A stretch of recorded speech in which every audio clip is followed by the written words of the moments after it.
关于少林足球，原来还有这么多你不知道的细节。细节一，影片当中出现了很多特效的镜头，其中有一幕非常具有争议性，但到最后网友纷纷表示，最厉害镜头竟不是特效。相信你们也猜出是哪个镜头了，没错，那就是四师兄的旋风腿。当时在看到这一幕，不知道让多少小伙伴发出感叹。但只要了解四师兄的真实身份，你就不会再大惊小怪了，因为他是国家体操运动员莫美林，所以托马斯镜头也是真实拍摄的。细节二，星爷作为李小龙的粉丝，几乎他的每一部影片都会出现致敬李小龙的镜头。在《少林足球》这部影片中，守门员就通过服饰以及样貌的两个方面，完美还原了李小龙的形象，并且守门员躺在担架上时，星爷还安慰他说：“不要紧，你只是人离开，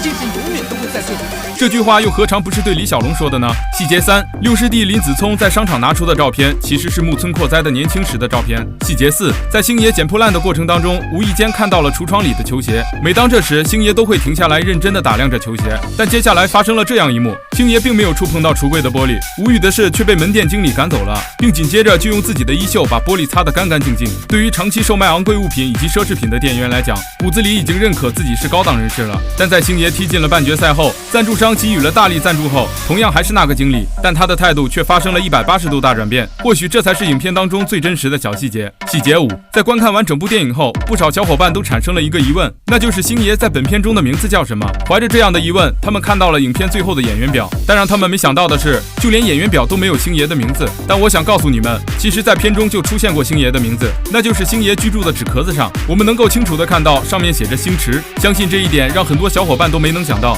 细节六，星爷穿了一双非常破旧的球鞋，正走在路上，周边的要不然就是高跟鞋，要不然就是皮鞋，这里形成的对比十分强烈。但是在下一秒，这双破旧的球鞋便出现在同样穿着破旧衣服的人群当中。从这里可以得知，此时的星爷正处于低一等的社会阶层。细节七，当少林足球队与其他的球队比赛时，本该是一场普普通通的小比赛，但却无厘头出现了战争场面，场上的星爷竟然带着钢盔，拿着 AK47，这一幕让很多小伙伴都感到不解。其实这一幕是星爷在致敬拯救大兵瑞恩。细节八，在影片拍摄之前，星爷曾表示这部电影的灵感来自于日本的足球小将，所以影片当中有很多的特效镜头，以及只有在动漫里才会出现的动作。就拿星爷准备用足球训练一群小流氓时，他使用的踢球动作正是足球小将中太空翼的必杀技曲线射门。细节九，该片中的武术技能其实都是真实的，虽然看起来有些夸张，但在电影制作的过程当中，他们邀请了多位武术大师来进行现场指导以及演出，最后再通过特技以及后期的制作技术，将这些武术技能看起来更加夸张。细节十，